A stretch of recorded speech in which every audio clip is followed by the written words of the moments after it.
Adriano, you're making a sweet and salty cupcake for this round. What are you doing?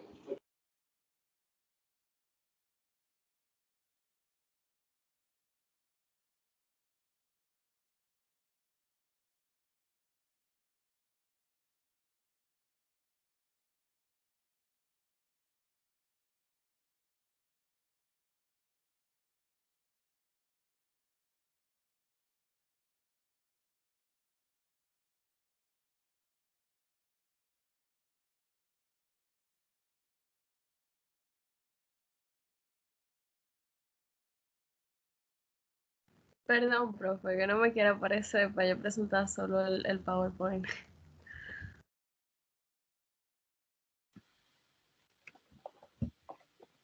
Ok.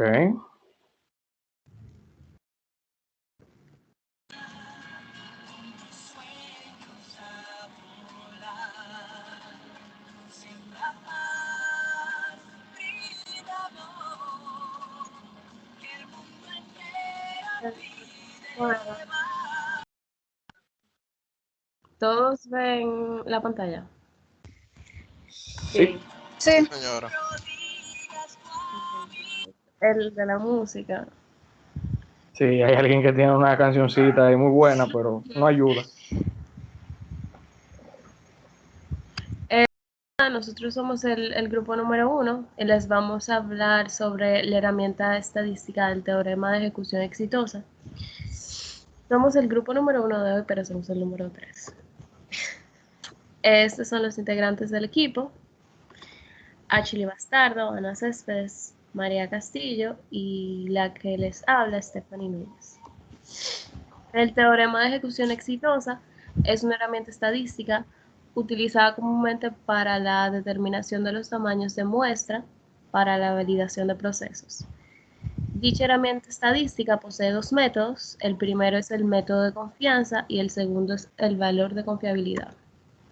El método de nivel de confianza calcula el tamaño de la muestra basado en la confianza y confiabilidad con 0 fallas permitidas, mediante la fórmula que ven en la pantalla, que se lee de esta manera. El tamaño de muestra para la validación sería igual al logaritmo natural de 1 menos el nivel de confianza entre el logaritmo natural de la fiabilidad. Algo que hay que resaltar es que en este método, por lo general, antes de pasar a la parte de la fórmula, se utiliza el PFMA. Van a ver ahora un ejemplo. Ok, Stephanie, continúa hasta el ejemplo, por favor. Bueno, el ejemplo que nosotras traemos para el método número 1 que estamos presentando, un proceso primario de sellado de la bolsa que, de acuerdo con la tabla 1, Stephanie, ahora sí, por favor, se considera de alto riesgo. Entonces,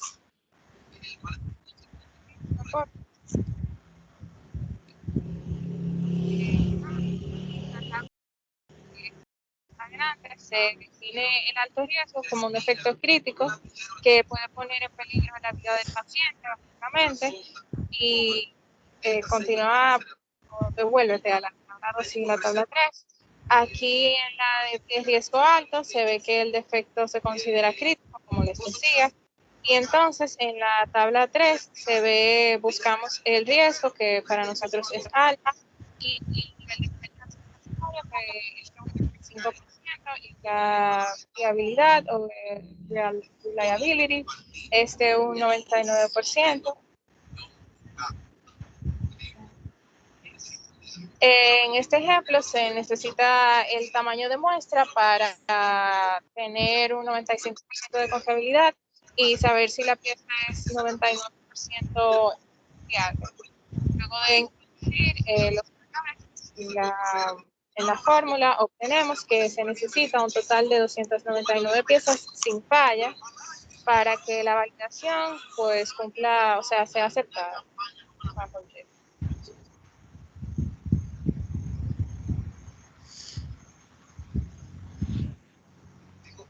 Ok, ahora hablaremos sobre el segundo método del cual investigamos, que es el método del valor de la confiabilidad. Se permite un número predeterminado de fallas al medir, probar o evaluar los resultados de una validación.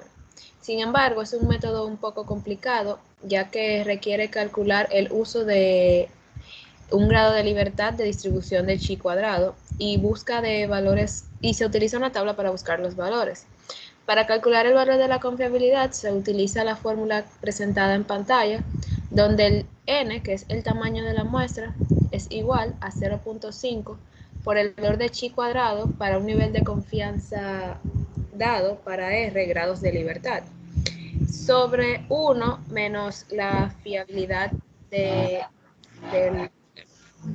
Entonces, como se puede observar en el chi cuadrado, se tiene un nivel de confianza C y, como ya mencioné, un número de fallas R.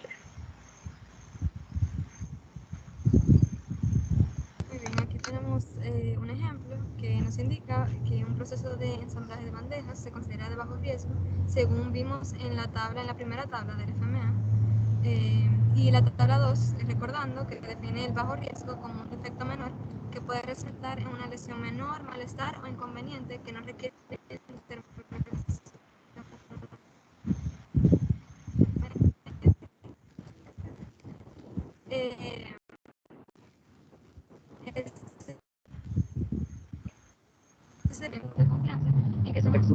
Te escucha muy bajo, Stephanie. Hello. Eh, Ahora sí. Ahora sí. Pégate un poquito más el micrófono, por favor. ¿Me escuchan? no, Sí. María, pégate un poco más que no se oye. O sea, Ok, un segundo. ¿Y ahora? todavía. Ok, ya está. Profe, disculpa, es que voy en transporte. No hay problema. ¿Me escuchan mejor ahora? Un poco bajo, pero adelante, dale. Lo importante es que se escucha claro. Ok, muy bien, aquí teniendo en cuenta que el proceso de embalaje es considerado de bajo riesgo, según la tabla que vimos del FMA, y recordando que se define el bajo riesgo como un defecto menor que puede resultar en una lesión menor, malestar o inconveniente, queremos conocer el tamaño de la muestra para asegurarnos que tenemos un 95% de confianza y un 90% de confiabilidad cuando ocurren específicamente 3 fallas. Siguiente. Entonces, lo primero que hay que hacer en este método es es determinar el valor de chi cuadrado. Para esto se llevan 3 pasos específicos, ¿verdad? Que primero determinar el valor de la columna, que sería calculando 1 menos C, recordando que C sería nuestro nivel de confianza, sería 1 menos 0.95, que este es el valor que nos da el ejercicio. Esto nos da 0.05. Y ahí tenemos entonces la columna. Para la fila, entonces sería calcular los grados de libertad. Esto se hace multiplicando 2 por R más 1. Esto nos da la fórmula. Y ahí obtenemos que nuestros grados de libertad serían 8. Entonces, como se puede ver ahí, nuestro chi cuadrado sería 15.507. Siguiente. Sustituyendo los demás valores en la fórmula, obtenemos que se necesitan 78 piezas aproximadamente con no más de 3 fallas para garantizar que la validación cumple con los criterios de aceptación basados en los riesgos.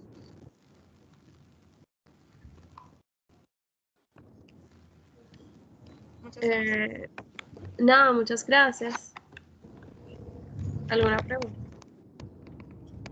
¿Alguna pregunta del foro de alguien que tenga sobre el tema de la corrida exitosa? Se vale preguntar. Bueno, yo sí tengo una pregunta. Y la pregunta mía es, ¿en qué protocolo de validación ustedes utilizarían esa técnica de cálculo de tamaño de muestra y estrategia de no corridas fallidas? En base a lo que ustedes pudieron ver ahí, de cómo se usa la aplicación.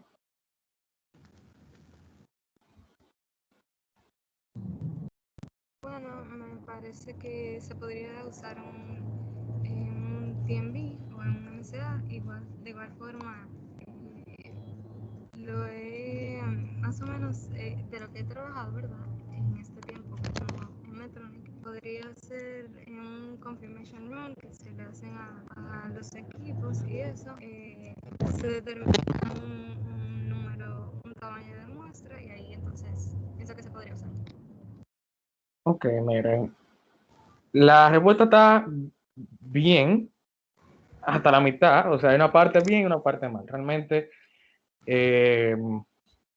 esta herramienta se puede utilizar para calcular el tamaño de muestras en corridas confirmatorias, pero también se puede utilizar y se utiliza más en OQs y PQs. La razón es porque principalmente el método número 1, que fue que ustedes presentaron, el principio es que uno calcula un tamaño de muestra en base al riesgo que tiene el modo de falla del proceso.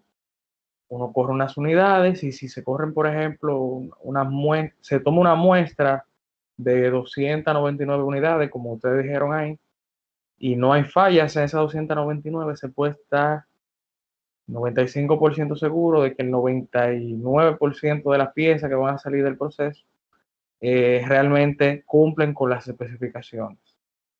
El Success From Theorem es una herramienta que se utiliza para eso mismo, para nosotros estar seguros de tener un grado de seguridad y de confianza de que una proporción de la población o de la cantidad de unidades que nosotros vamos a producir realmente cumplen con los requerimientos de las especificaciones del producto. Entonces, esta herramienta se utiliza mucho, mucho, mucho en OQs y en PQs. Los TMBs utilizan los GRR y los Attribute Agreement Analysis, lo vamos a ver ahora, que se basan en un poco más en lo que tiene que ver con la cantidad de repeticiones para conseguir mayor cantidad de confianza. Por eso vamos a ver ahora. Muy bien, la presentación muy clara realmente. Déjame ver si tengo otra nota aquí para ustedes, algo más. No, realmente no, realmente cubrieron todo. No, chicas, muchas gracias, excelente. Buen trabajo. Gracias, profe. Gracias. El grupo número, el número 1. El grupo número 1. Profe, Sí.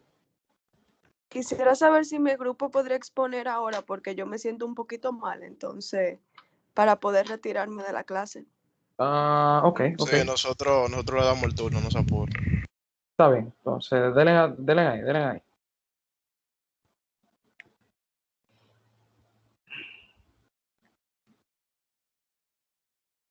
Déjeme un segundito porque estoy entrando de la computadora. Ok.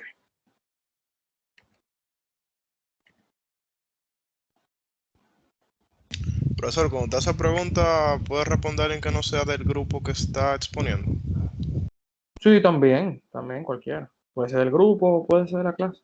El punto es que nos llevemos, eso es importante, que sepamos decir dónde podemos aplicar esas herramientas ya en validación normal, porque ustedes probablemente no habían oído de Successor Theorem, pero de seguro han oído de GR, de Attribute Agreement Analysis, de DOE, pero es que, 100%. pero es que relacionemos una cosa con la otra. Ok, entonces vamos a hablar precisamente de eso, de GR, adelante.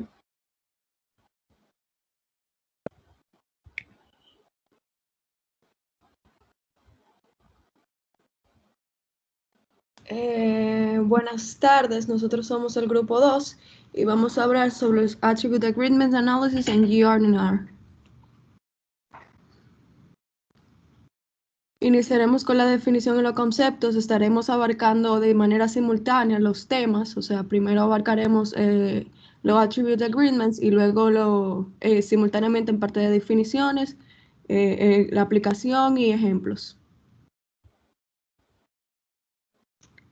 El Attribute Agreement es una herramienta que es utilizada para determinar si los evaluadores son consistentes consigo mismos, entre sí y con los valores estándar conocidos. Esto lo veremos más adelante en la explicación de la herramienta. El R&R es un estudio que te ayuda a estudiar la repetitividad, que no es lo mismo que la reproducibilidad, y permite conocer que si la variabilidad del sistema de medición es pequeña en comparación con la variabilidad del proceso. Si el sistema de medición también es capaz de distinguir entre las partes diferentes.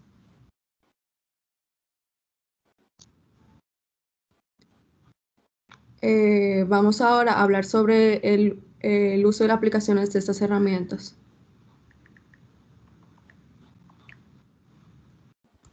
El Attribute Agreement, como ya fue mencionado, esta es una herramienta clave utilizada como método de inspección por atributos y define si los evaluadores son consistentes consigo mismos, entre sí y con los valores estándar conocidos. Para realizar un buen estudio de eso se debe de hacer con la validez de los siguientes puntos. Primero, los evaluadores deben evaluar las muestras en orden aleatorio, para asegurar que el orden de la recolección de los datos no influye en los resultados. También, el inspector puede tener una clasificación de referencia conocida para cada muestra. Esto suele ser predeterminado por un departamento de calidad para tener como referencia en el momento de la evaluación. Se debe de tener al menos 5 muestras por un estudio adecuado para obtener estimaciones adecuadas de la concordancia. Los evaluadores deben de clasificar cada muestra por lo menos 2 veces. Esto ayuda a determinar la capacidad del evaluador para determinar la consistencia de la misma muestra, y cada evaluador debe clasificar cada muestra por lo menos 2 veces en orden aleatorio. No puede ser continuo porque no se tiene manifestación de la muestra. Debe de tener al menos 3 evaluadores para un estudio adecuado. Se debe seleccionar de manera aleatoria igualmente porque no puede tener 3 evaluadores ni muy buenos ni muy malos. Los evaluadores deben clasificar aproximadamente el mismo número de muestras de cada categoría. Esto para obtener mejores resultados debe tener una combinación moderadamente equilibrada de ciertamente cantidades de que pasan y ciertas cantidades de que no pasan. Y el análisis de concordancia de atributos debe ser balanceado. Cada evaluador debe evaluar cada muestra con el mismo número de veces. Siguiente. El R&R conoce la repetitividad, que es la variación que es causada por el dispositivo de medición, mientras que la reproducibilidad evalúa la variación causada por el sistema de medición. En el sistema de medición, la variación se observa es diferente entre los operadores, y el de repetitividad es el mismo operador, mide la misma parte muchas veces, entonces usando el mismo sistema de medición bajo las mismas condiciones.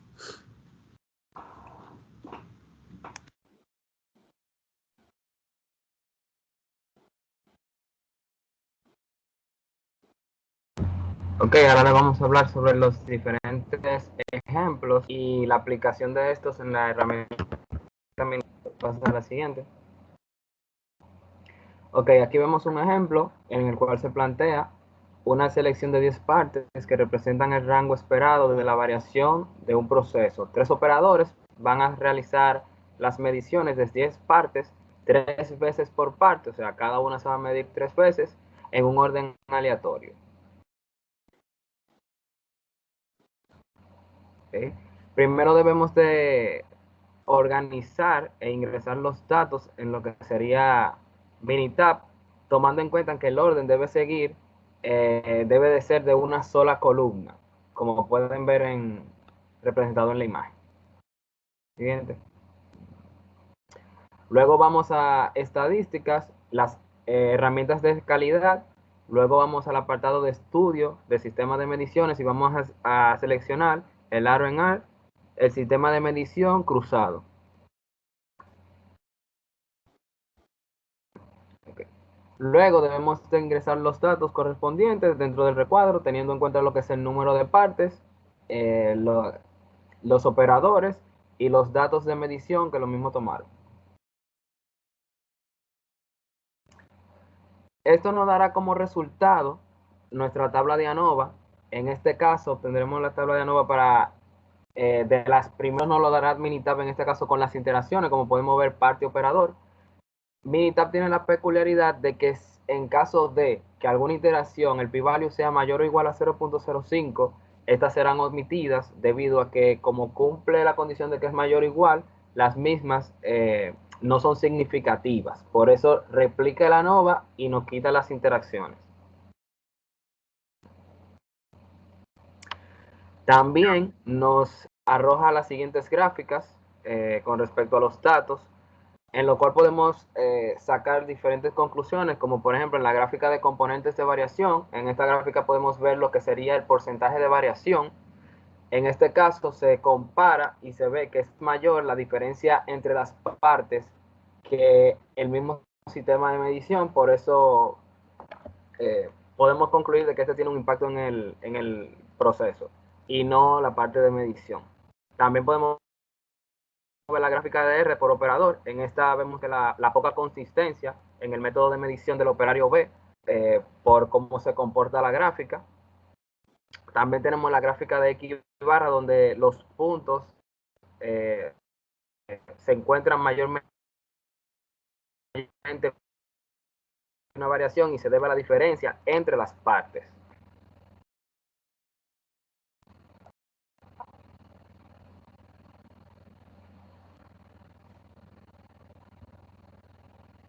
También tenemos este ejemplo que va correspondiente al análisis de concordancia de atributos, el cual nos plantea que hay evaluadores de los tejidos en una empresa de impresión textil que califican la calidad de impresión de los tejidos de algodón en una escala de 1 a 5. Los ingenieros de control de calidad desean evaluar la consistencia y correcta de la calificación de los evaluadores, y el ingeniero pide que califiquen la calidad de la impresión de 50 muestras de tejido 2 veces cada uno en orden aleatorio. Bien.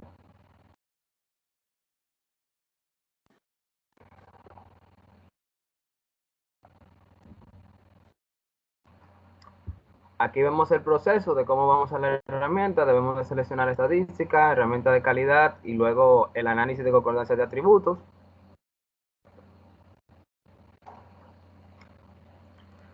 Nueva vez colocamos los datos en la casilla correspondiente.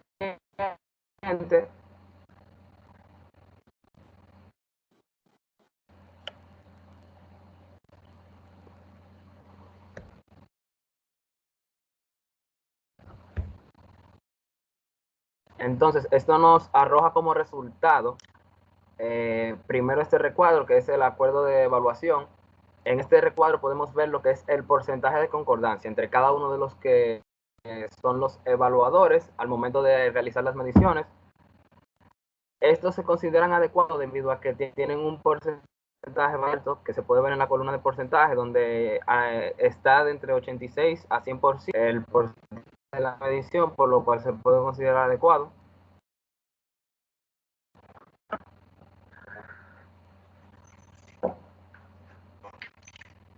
En este caso aquí podemos ver lo que sería el coeficiente de concordancia Kendall.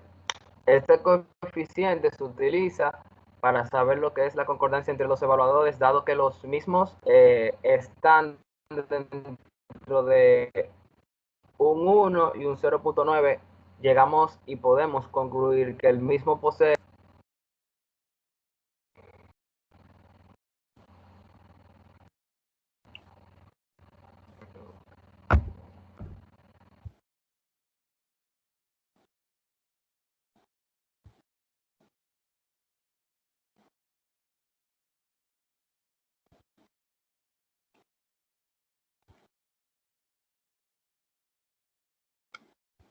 Davidson, está mute tu micrófono, no se está escuchando.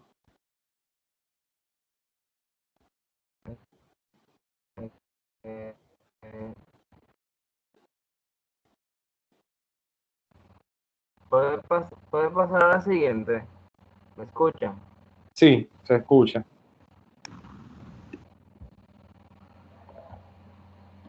Ah, ok.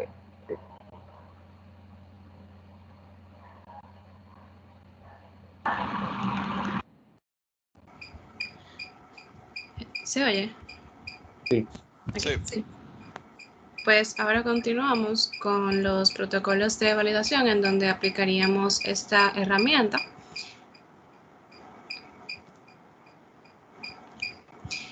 Tenemos el TMV, que es una práctica, digamos que sistemática, que nos ayuda a recopilar y poder analizar todas aquellas informaciones que conduzcan a un método de evidencia para poder corroborar que la prueba es confiable y que produce entonces resultados aceptables.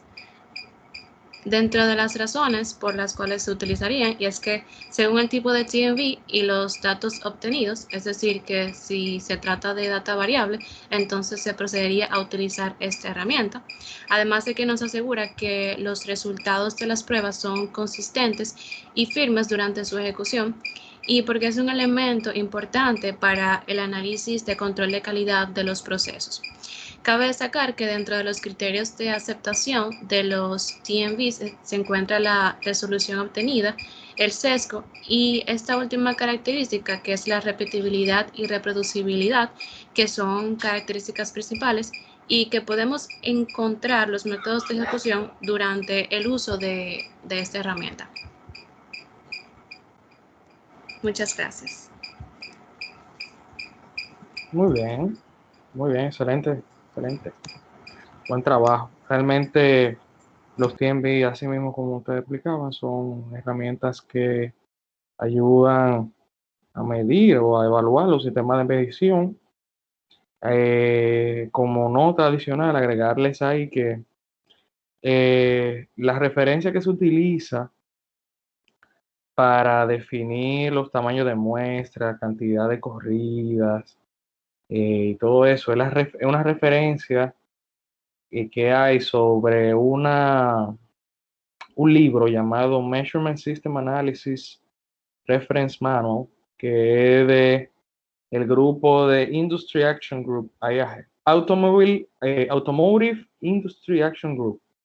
La industria automotriz tiene un manual que ha servido de guía para múltiples industrias en el desarrollo de pruebas y métodos en el desarrollo de prácticas para los métodos de medición.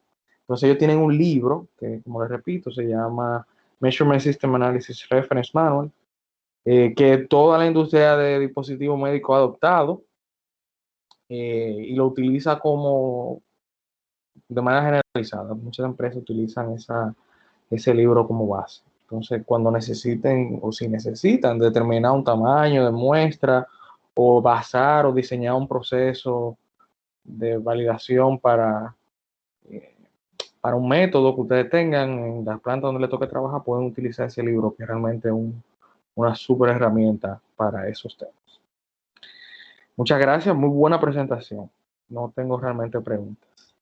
Ahora sí, grupo número 1, no se me va a escapar Luis ahora. Profe, le iba a decir que eso fue lo que mencionó Héctor, de que muchas de las cosas que usaban dispositivos médicos surgieron de la industria automotriz, y por eso uno trabajando en Eaton, muchas cosas que se relacionan con este tipo de empresas, aunque no sea para nada similar al producto, porque son cosas que nosotros hemos ido adoptando en esa parte. Mira, sí, realmente Medical Devices tiene la particularidad de que es una industria lenta en adoptar cosas, porque las prácticas que quizá otras industrias están en el borde, o sea, en lo último que hay, pueden tener implicaciones mayúsculas dentro de un proceso que es de manufactura médica y puede tener efecto en el paciente. Entonces, esta industria reacciona muy lento a las prácticas, tanto así que si ustedes van a Eaton, si van a Rockwell, que son empresas de electrónica que están aquí en el país, ellos tienen años, décadas ya, corriendo, por ejemplo, sistemas de excelencia operacional, Lean Manufacturing eh, y de Six Sigma. O sea, ellos tienen ya muchísimo más de 10 años con esas prácticas. Y ahora es que muchas empresas del dispositivo médico locales e internacionales es que están apostando a eso. Y ya después que de la industria electrónica ya adoptó eso, que la parte de automotriz también lo adoptó. Entonces, esta industria tiene esa particularidad. Sí mencionarles que es una mezcla, o sea, así como hay cosas que ustedes van a encontrar en otras industrias, Medical Devices está muy, muy influenciada por las prácticas que se hacen en en el área farmacéutica, y también en la parte de aeroespacial. La industria aeroespacial, yo le diría a ustedes que es tan o más regulada que la de industria de dispositivos médicos.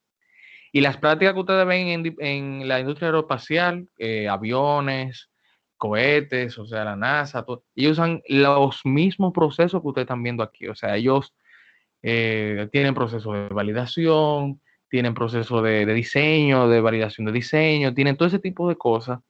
Y todo eso que ha funcionado en la industria aeroespacial ha terminado en dispositivos médicos porque funciona. Entonces, sí, esas industrias son como bien hermanas, especialmente en Estados Unidos, donde todo estas prácticas han ido surgiendo. Pero sí, grupo número 1 ahora. Vamos a hablar ahora de Tolerance Intervals y Acceptance Sampling. El espacio es suyo. Bueno, como acaba de decir el profesor, nosotros vamos a presentarles sobre Tolerance Intervals en Acceptance Sampling. Nuestro grupo está conformado por Simón Perdomo, Pablo Gómez, Luis Flores y yo, Diego del Villar. Un intervalo de tolerancia puede ser definido como un intervalo estadístico que define los límites superior y o inferior, donde con cierto nivel de confianza cae una proporción específica de una población muestrada. O sea, es decir, el intervalo de tolerancia te va a decir con un nivel de confianza, digamos en este caso decimos un 95%, de que un porcentaje de la población va a caer dentro de ese intervalo. Siguiente. Esta herramienta se usa para determinar los parámetros máximos y mínimos que se pueden correr en un proceso. Esta se utiliza para definir los bordes tanto superior como inferior, dentro de los cuales tenemos un determinado porcentaje de la salida del proceso con una confianza especificada.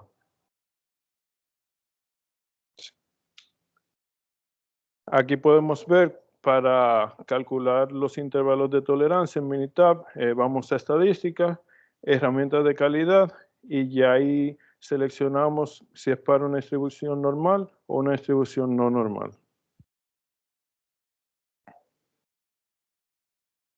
Aquí tenemos un ejemplo del uso de esta herramienta que podemos ver que un ingeniero de calidad desea evaluar un producto X en su empresa, el cual cuenta con especificaciones para el largo en centímetros y este recoge una muestra aleatoria de 200 productos y este desea saber cuál es el límite de tolerancia dentro del cual cae una cantidad determinada de estos productos.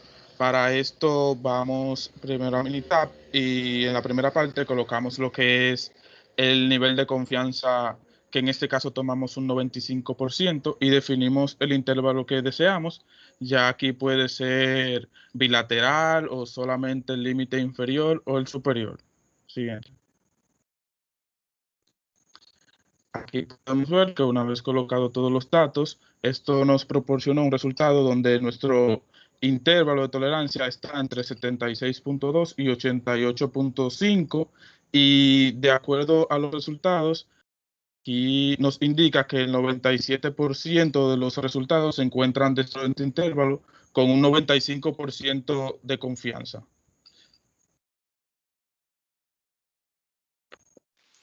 Bien, continuando con el acceptance sampling o el muestreo de aceptación, es un procedimiento de calidad que básicamente eso se utiliza para nosotros tener una muestra que podamos decir que es suficiente, es representativa, para nosotros decir que nuestro proceso está o no está en control.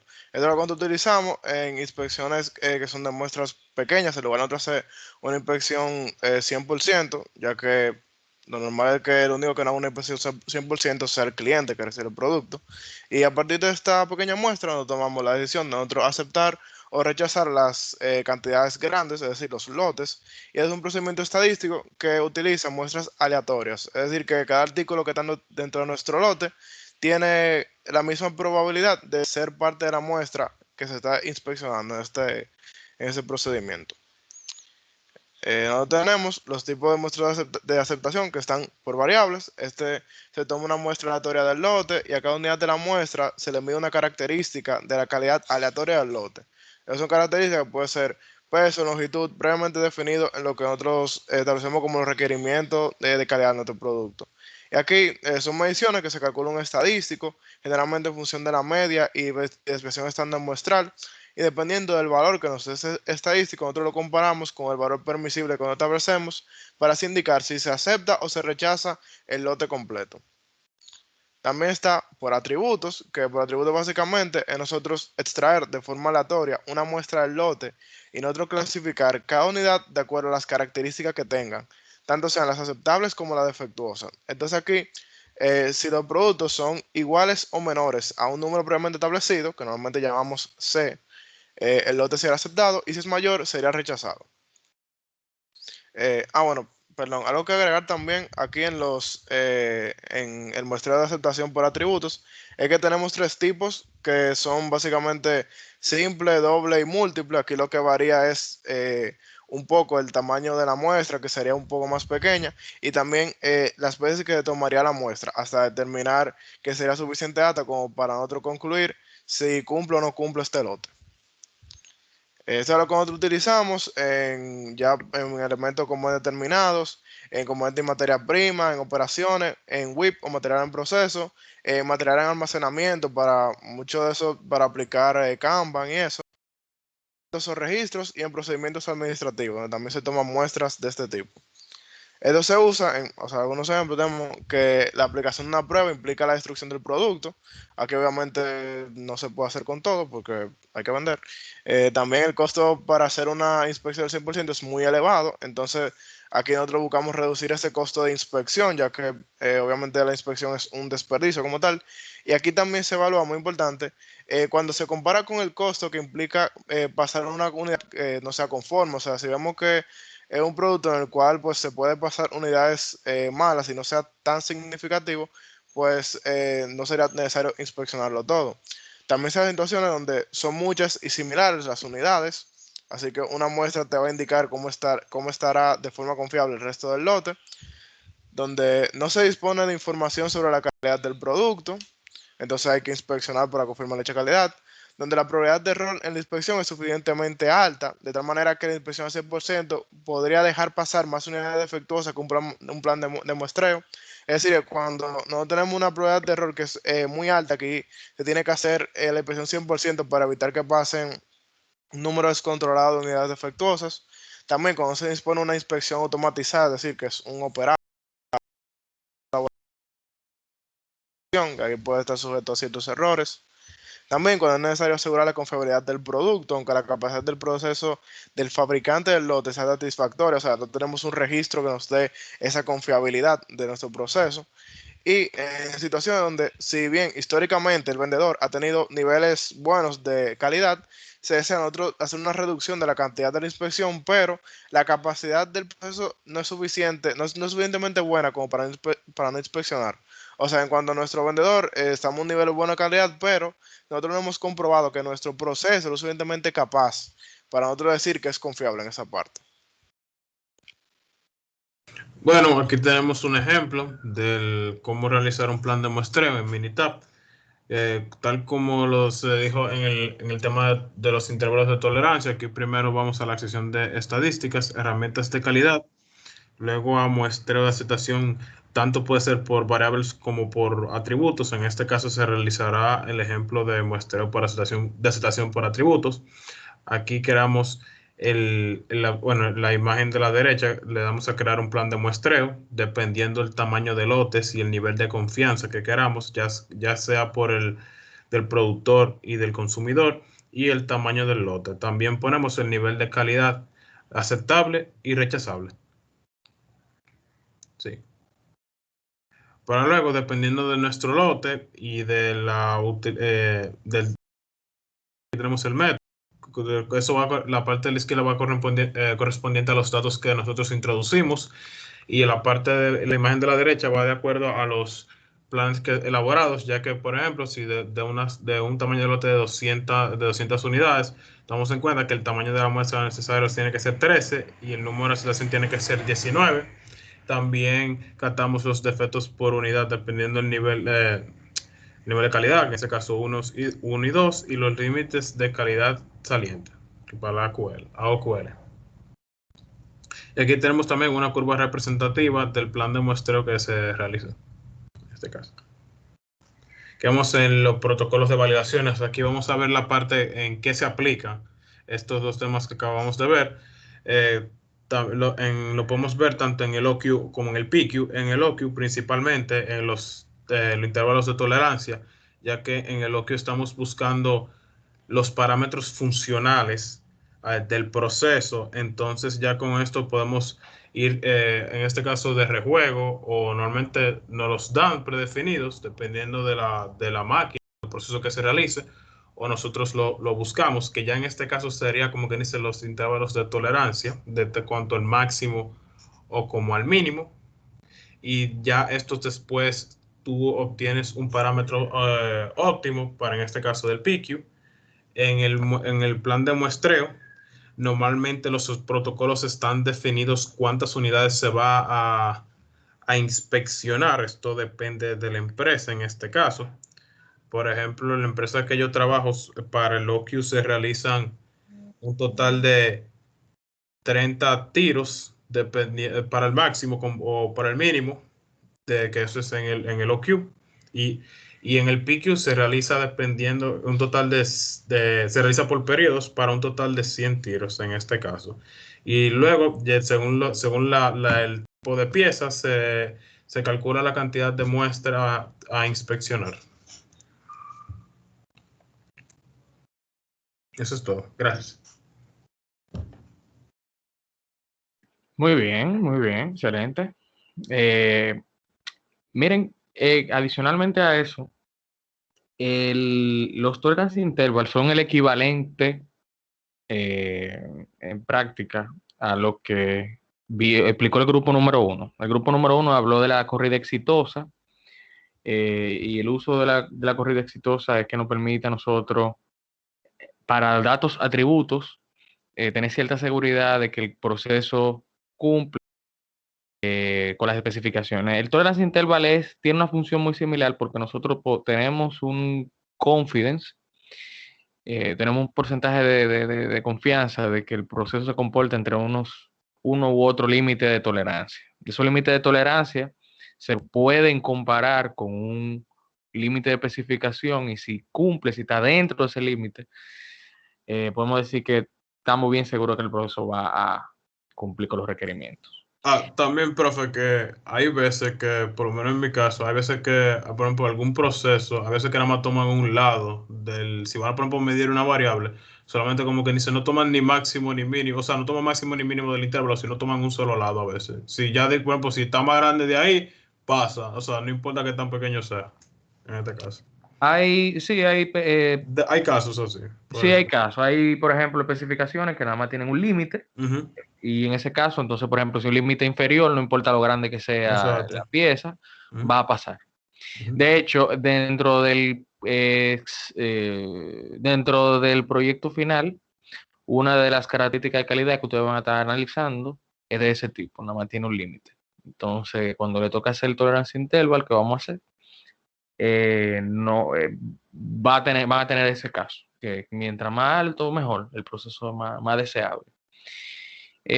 Adicionalmente a eso, ustedes hablaron también de de la parte de acceptance sampling. Anteriormente en la industria se utilizaban mucho los muestreos de aceptación que son para aceptar lotes de producto o lotes de materia prima.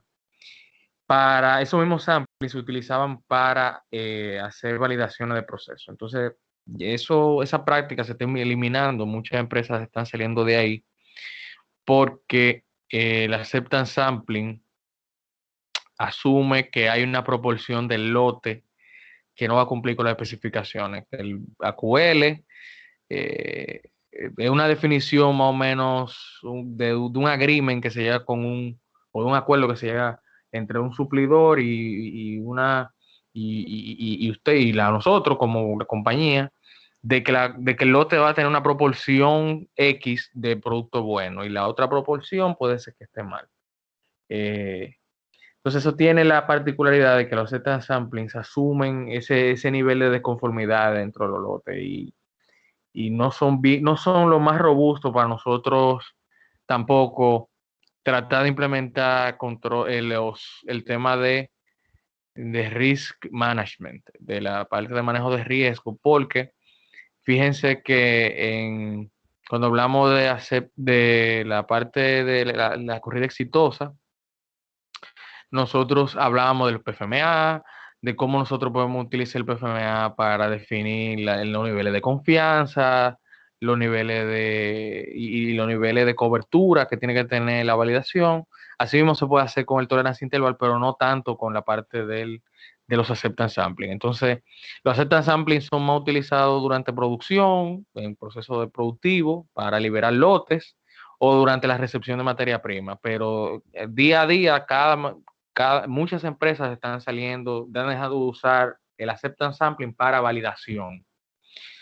Sí le voy a decir que si hay empresas que puede ser que ustedes encuentren que los utilicen, no quiere decir que esté totalmente mal, pero no es la herramienta más robusta para eso, porque las hipótesis que se utilizan no son aplicables a validación del proceso. Y nada, eso era lo que quería agregar. Realmente la presentación estuvo muy bien resumida y cubrió todos los requerimientos que estaban en la plataforma. Entonces ahora vamos con, déjame ver, el grupo número 4. Vamos al grupo número 4. ¿Me escucha? Sí, ¿Me escucha? se escucha.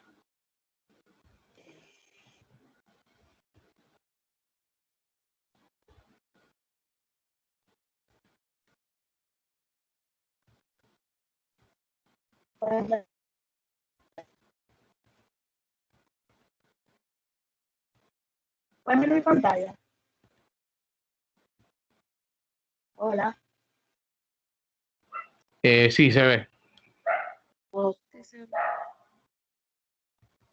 Bien, somos el grupo 4 y vamos a estar hablando sobre el tema SPC. Está conformado por Naomi Mena, Boris Castillo y quien les habla, Kelly.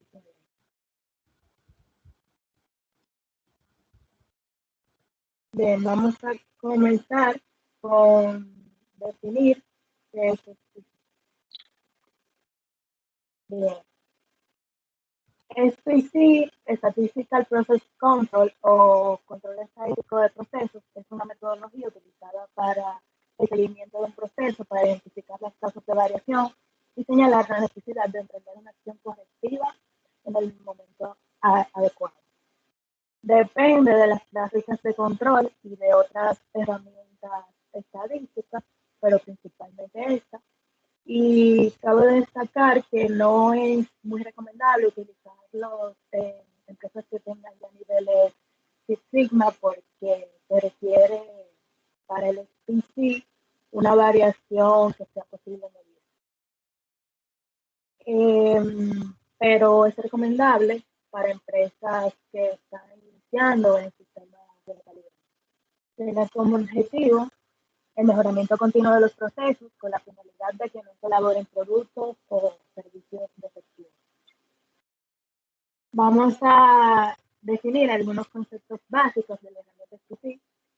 El primer concepto es la variabilidad, que se mide como el grado de acercamiento o distanciamiento de los valores de una distribución o un proceso frente a su promedio. Algunas de las causas de variabilidad son que la máquina no trabaje siempre de la misma manera, que la materia prima no tiene las mismas características. Por ejemplo, decidimos una entrega con un calibre y en la siguiente entrega tiene otra, y ahí tenemos mucha variabilidad. El factor humano también es muy importante porque también depende de las circunstancias externas o internas, también de las condiciones de trabajo ambientales o que la situación de trabajo no sea cómoda. Cabe destacar que con el SPSS no se busca eliminar la variabilidad, sino que se busca reducirla. Otro concepto importante es el control de procesos. En este se busca el mejoramiento continuo del mismo y comprender su variación. Además, buscamos cumplir con las normas y regulaciones. Se dice que un proceso está bajo control cuando las causas son comunes, y se dice que está destinado a estar fuera de control cuando son causas especiales.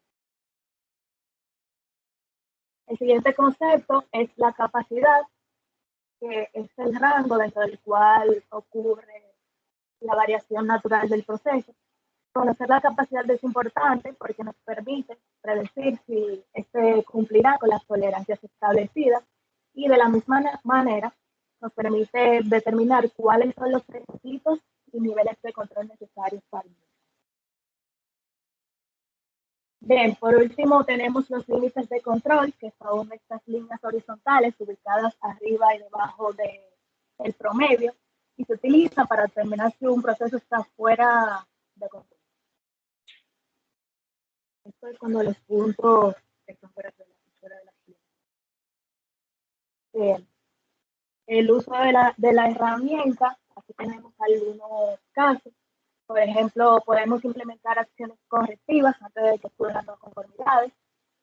Podemos conocer el comportamiento del proceso y predecir su desempeño. En industria, donde los procesos no son optimizados o automatizados, ni tampoco son suficientes, podemos monitorearlos con el SPSS.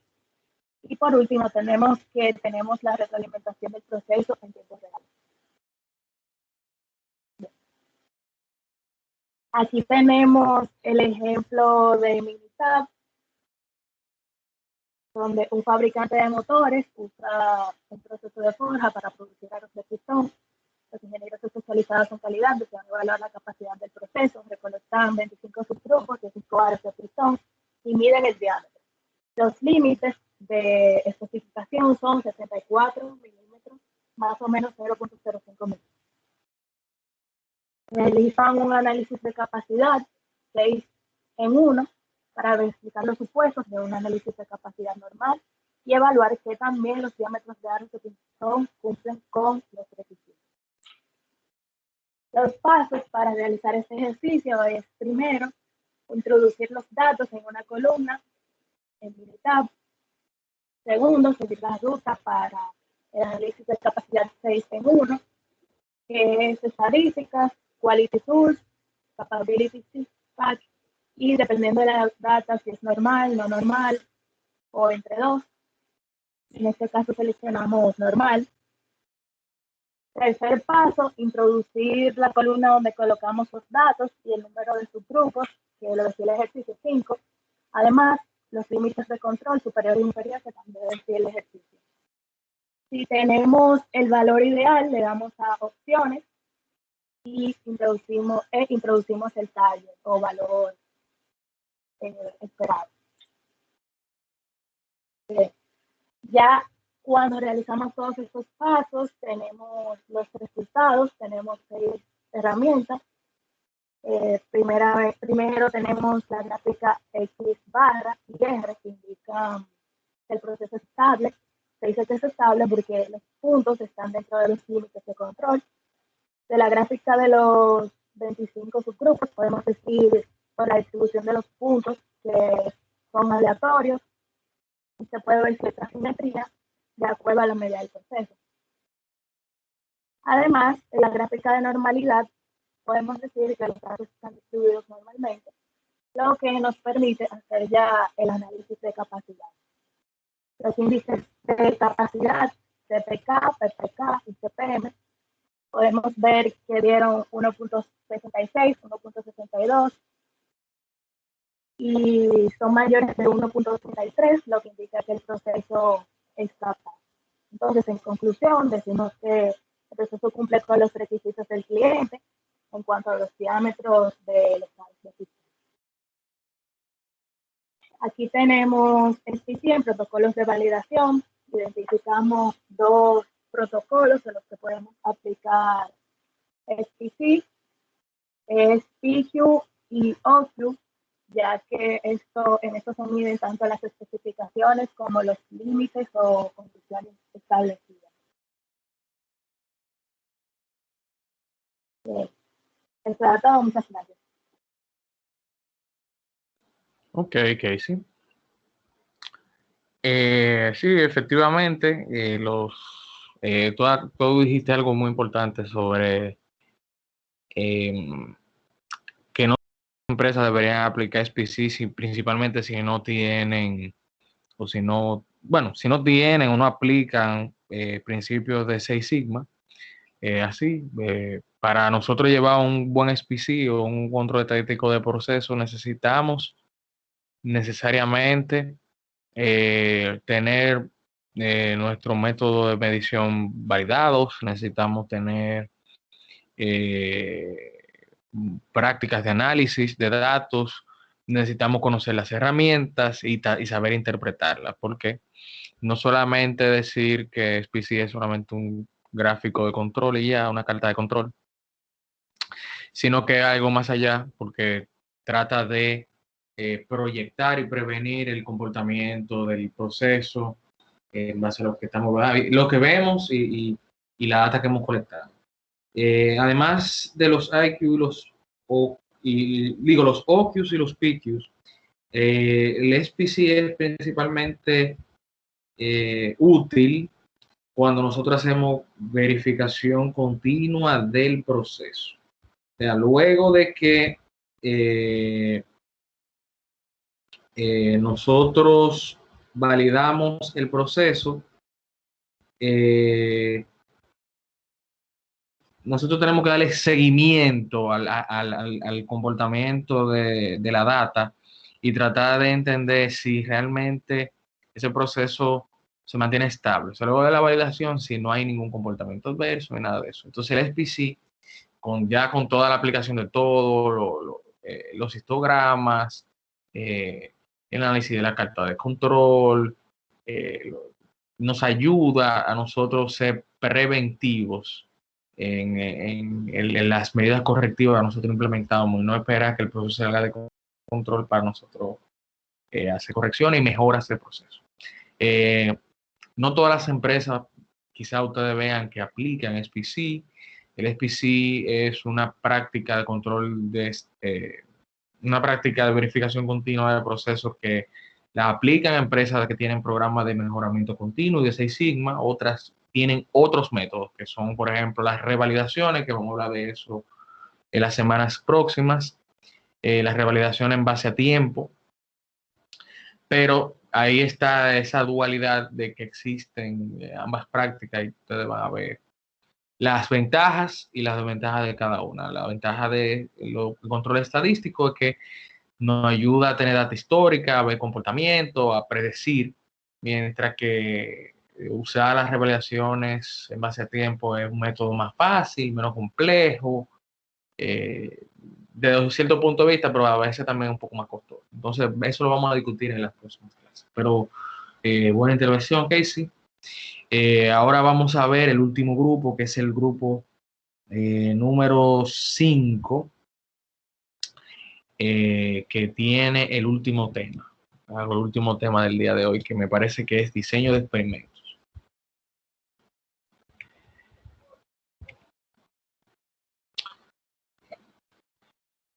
Cuando quieran, chicos, pueden arrancar.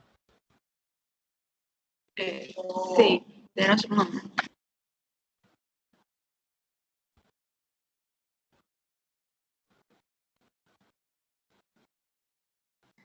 Bueno, nosotros somos el grupo 5 y vamos a estar hablando sobre el diseño de experimentos. Ahí estamos compuestos por Laura, Stephanie, Helen y su servidora Perla. Pasa.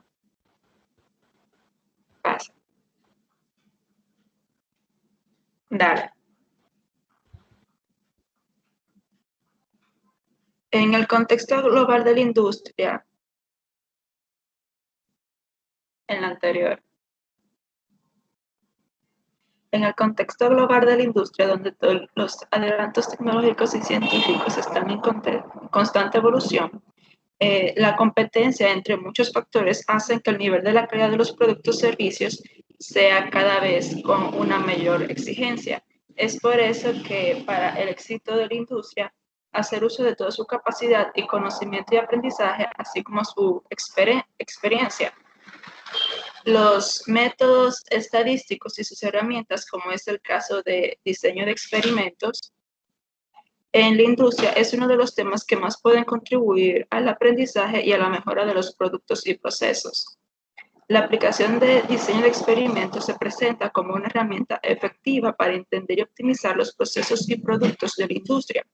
A su vez, es una metodología estadística por excelencia para optimizar los procesos de experimentación y se define simplemente como un método para aplicar sistemáticamente la estadística. El diseño del experimento nos permite entender cómo las variables de entrada y factores afectan las variables de salida y también las variables de respuesta de un proceso. Dentro de la dinámica del diseño de experimentos nos podemos encontrar lo que es el modelo matemático que a mejor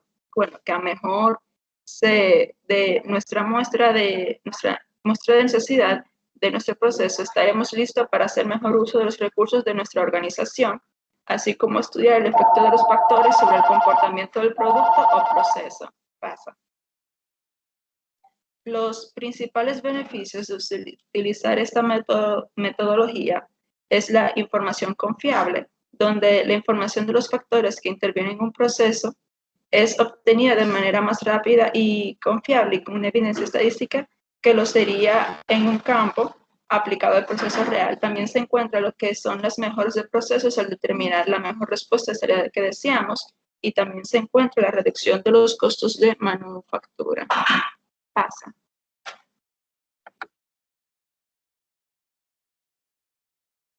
Dentro de los protocolos que podríamos aplicar el diseño de experimentos en validación, tenemos el PQ. En este podemos realizar lo que es la verificación de los límites y condiciones de operaciones. En el caso del OQ, la verificación de límites establecidos en maquinarias o equipos. El verificación de la interacción entre los Critical Qualities Attributes y los CPPs. A continuación estaremos viendo un ejemplo donde se podrá ver la interacción entre varios factores. El ejemplo que tenemos es el siguiente. Un gerente de marketing desea estudiar... Una pregunta, ¿me están escuchando? Sí, se escucha. Un gerente de marketing desea estudiar la influencia que tienen 3 factores categóricos en la capacidad de los sujetos de una prueba para recordar un anuncio en línea. Debido a que el experimento incluye factores que tienen 3 niveles, el gerente utiliza un diseño factorial completo general. Entonces, los pasos a seguir son en Minitab, estadísticas, DOE, factorial, crear un diseño factorial. Una vez esta ventana, seleccionamos tipo de diseño factorial completo general, realizamos, el siguiente paso sería número de factores. Como tenemos 3 factores en el ejemplo, ponemos 3, luego hacemos clic en la pestaña de diseños, los nombres. El siguiente paso sería agregar los 3 niveles que tienen cada uno de nuestros factores. Damos a aceptar Luego damos clic en factores, tipo de factores, texto, valores de nivel. Luego vamos a aceptar y obtenemos los resultados. El ejemplo que le estamos mostrando es un poco como visualizar los pasos a dar, pero lo pusimos en lados de una forma que sea un poquito más llevadero poder entender el paso a paso. Entonces, como resultado, tenemos, lo primero que vemos es un pequeño resumen del diseño en donde se pueden observar el número de factores, corridas, bloques y igualmente la tabla de diseño. Podemos ver que tiene 27 corridas, ya que tenemos 3 niveles y 3 factores y cada de esos factores posee 3 niveles respectivamente. Entonces, si nos fijamos en la parte inicial, podemos observar que en la primera corrida del experimento, el factor A está en el nivel 1, los factores B y C, por ejemplo, están en el nivel 3, con 3 factores cada uno, como ya había dicho previamente. Lo importante de esto es que Minitab hace aleatoria el diseño por opción predeterminada. Cuando crea este diseño, el orden de corrida no coincidirá con el orden en el ejemplo de salida. Y dado que, en este ejemplo, el gerente creó un diseño factorial completo, se puede, de cierta forma, estimar todas las posibles interacciones que tendríamos entre los diferentes factores que fueron ingresados. Y eso se...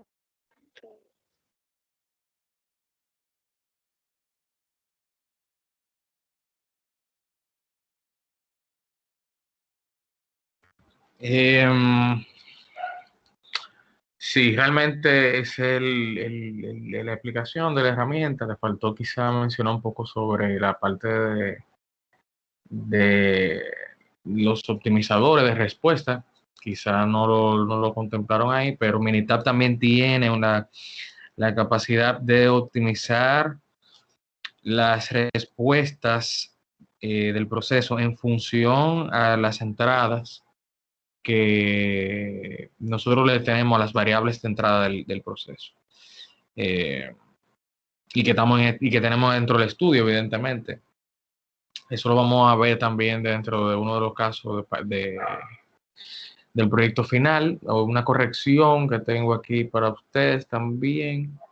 Es sobre la parte de los protocolos. El Characterization Study, como es un estudio exploratorio, se beneficia mucho de usar los diseños de experimentos y también el OQ, pero el PQ es como protocolo, su función es más de demostrar que el proceso funciona en condiciones operativas normales.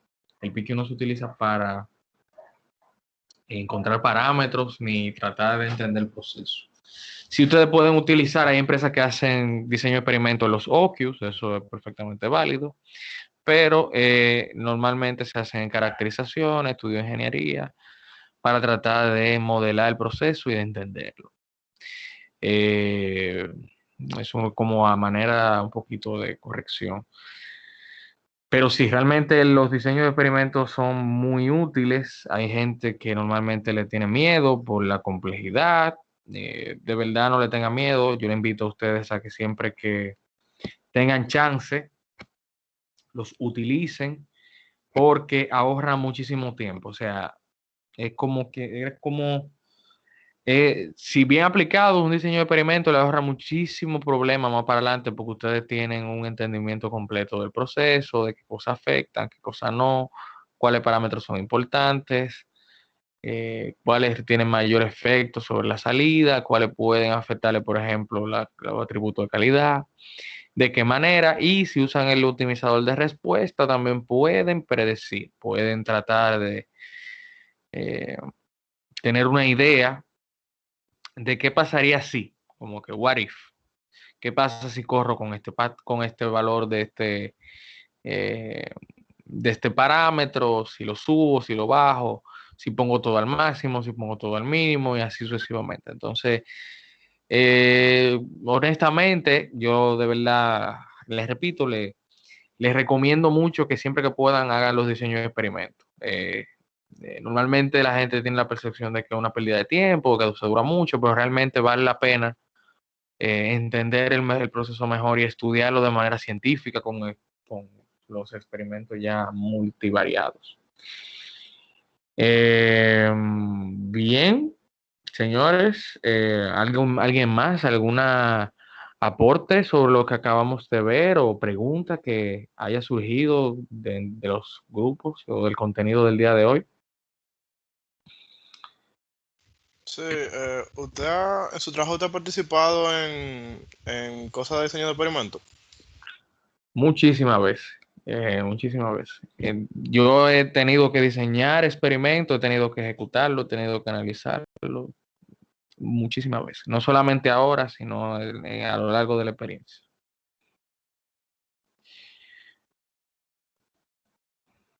Ahora me da curiosidad, ¿por qué? ¿Por qué pregunta? No, pues sabes, o sea, no sé qué tan común es encontrar eso en el ámbito laboral, entonces quería saber si usted ha trabajado con eso.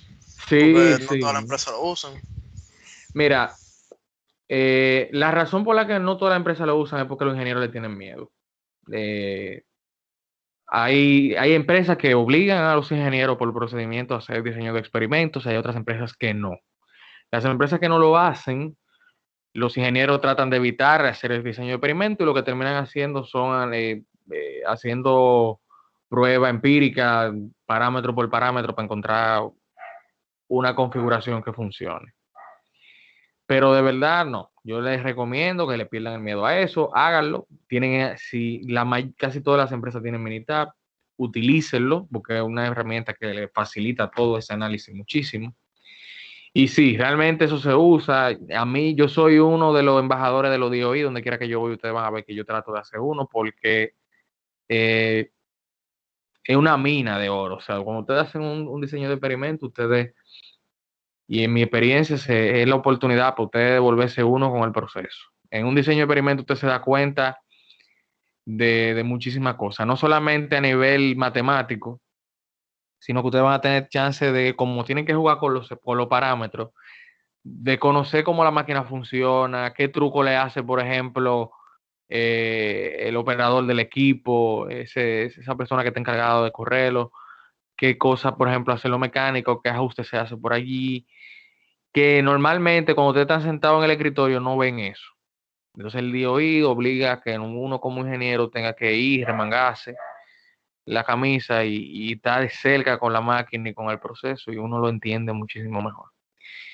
Esto es especialmente útil con los equipos que son complicados. A mí me tocó trabajar me ha tocado trabajar con máquinas de empaque que son bien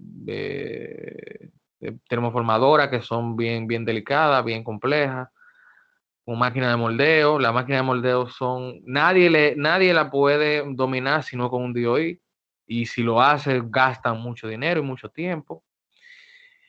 Y si esos procesos que son así complejos, bien delicados, siempre es bueno hacerlo, siempre es bueno hacer su diseño de experimento y aplicarlo, pero sí son útiles.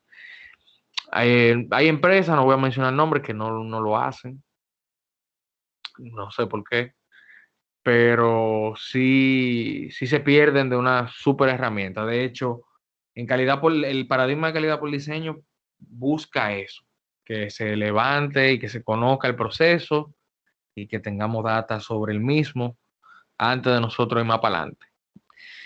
¿Qué pasa, por ejemplo, en esas empresas donde no se hacen diseño de experimentos? Ustedes van a ver que repiten un OQ 500 veces. Yo trabajé en una empresa donde un OQ se repitió 7 veces de un equipo. O sea, cada vez que intentaban se caía de nuevo. Y al final es un proyecto muy importante, se cayó por eso, porque no se pudo completar a tiempo esa implementación y se repitió 7 veces una validación y nunca pasó. Y al final la razón de eso era que estaban tanteando con los parámetros, o sea, estaban tratando de adivinarlo, corriendo piezas, y nadie tenía un entendimiento de qué pasaba cuando había combinaciones de parámetros, qué pasaba con cierto tipo de seteo, y así sucesivamente. Entonces, no eviten, de la manera de lo posible, caer en ese embrollo. Yo soy de los que prefiero Pero son unos cuartos perdidos, bro. Bueno, ustedes no se lo imaginan eso, pero un dinero importante y un producto que nunca pudo ser lanzado al mercado por eso mismo. Ese proyecto se cayó. Entonces, no sean una historia de fracaso, sean una historia de éxito. Inviertan tiempo en su plan cuando ustedes estén diseñando su validación. Si usted no conoce el proceso y nadie en la planta conoce el proceso, o es un equipo nuevo, no inventen, vayan a lo seguro, hagan su diseño de experimento. Si es posible, hablen con el suplidor para que le dé un estimado de cómo debería correr el proceso, pero nunca se vayan a una validación formal sin ustedes entender el proceso. Miren, es un pecado capital. Eviten eso. Ahora, ¿qué pasa? Hay empresas, por ejemplo, que tienen la misma operación muchas veces, y son los mismos equipos y son los mismos parámetros y todo el mundo lo conoce. Entonces, bajo esas condiciones, yo no les voy a decir a ustedes que hagan un diseño de experimento para un proyecto. Pero si son equipos complejos o equipos hechos a la medida, por ejemplo, hay equipos customizados que son, ahora muchas empresas tienen equipos de automatización, gente de automatización, un departamento de automatización que son expertos en crear equipos nada más para el proceso de manufactura de la planta. Ese equipo hay que estudiarlo, hay que entenderlo, hay que caracterizarlo, hay que entender qué cosas lo afectan, qué cosas no, qué pasa si lo llevamos al tope. Por ejemplo, muchas veces pasa que en validación uno agarra y corre la máquina a un 60% de la velocidad. Y después en manufactura quieren correrla más rápido. Pero guess what? Si la corre más rápido, probablemente los parámetros que ustedes determinaron no funcionen. Pero ustedes no lo saben. Y lo que va a ocurrir es que entonces se va a dar cuenta en producción cuando hayan defectos, cuando hayan no conformidades, cuando hayan capas. Y créanme que ahí no es divertido tratar de resolver. Lo mejor es resolver cuando usted tiene chance de jugar con el proceso. Después de ahí, todas las demás herramientas son un poco ya más obligatorias, son de uso más mandatorio, a excepción de de la parte de SPC y de las cartas de control, como normalmente ustedes la conocen. Normalmente se utilizan en empresas que tienen verificación continua, no se hacen en otras. Eso, como le decía, lo vamos a conversar más adelante. Creo que en la semana, me parece que en la semana 7 vamos a hablar de eso, de verificación continua y de validación basada en tiempo. ¿Alguien más? ¿Alguna otra duda, aporte, comentario relacionado a estas herramientas?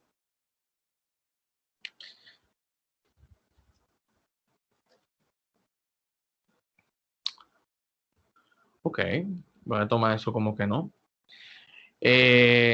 Todas las vamos a aplicar en el proyecto final, así que atentos. Yo le voy a ir diciendo en qué punto vamos a cada una de las herramientas y vamos a utilizar Minitab como soporte para hacer los análisis, para que todo sea más sencillo. Si hay empresas que no utilizan Minitab, hay empresas que usan otros softwares. No, Minitab no es el centro, el alfa y el omega de estadística, sino que hay empresas que tienen también SPSS, que también es otro software estadístico.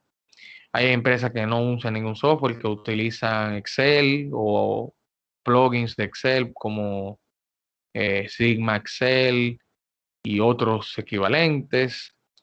Y hay empresas que son tan exóticas que utilizan R, que es un lenguaje de programación para análisis de datos. Los que usan R yo nunca lo he visto utilizándolo de manera extendida, sino que para un cierto tipo de análisis, pero ahí están. O sea, son, es un mundo que, la parte estadística es un mundo que se viene desarrollando y va acelerando muy rápido en esta industria.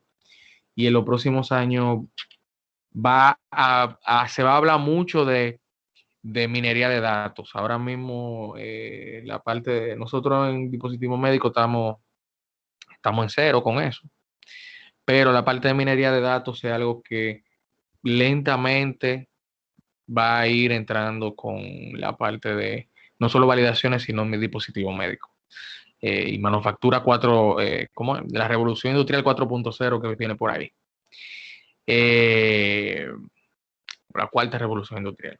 Pero ya es otro tema. Nada, señores, muchísimas gracias por la presentación, excelente trabajo. Hemos terminado por el día de hoy y yo sé que esta semana ha sido bien difícil. Le deseo suerte en los exámenes que no hayan tomado y nada, entonces para la... Profe, sí. Escúchame que yo pregunte mucho, pero me dio curiosidad. ¿Usted sabe usar R? Sí, yo sé usar R. ¿Usted ha hecho algo en su trabajo con eso? ¿O cero? No, por eso le digo que no se está usando. Yo en verdad le voy a decir algo. Si ustedes saben algún lenguaje de programación, bien. Lo que no sepan programar, pónganse para eso. Porque en los próximos años hay muchas cosas que van a venir relacionadas con eso. Y el saber programar va a ser como saber usar Excel hoy. Entonces vayan tomando su tiempo y siéntense con eso. Probablemente en el futuro sí sea necesario usar R, pero no creo que por ahora no creo que se utilice. De hecho, yo creo que tampoco R va a ser algo que se va a implementar de manera muy general, porque hay lenguajes que son más amigables y que no son tan incómodos de aprender como Python, que son más sencillos, son más fáciles, más friendly con la gente y que son igual de poderosos. Pero no lo he tenido que aplicar, Luis, realmente.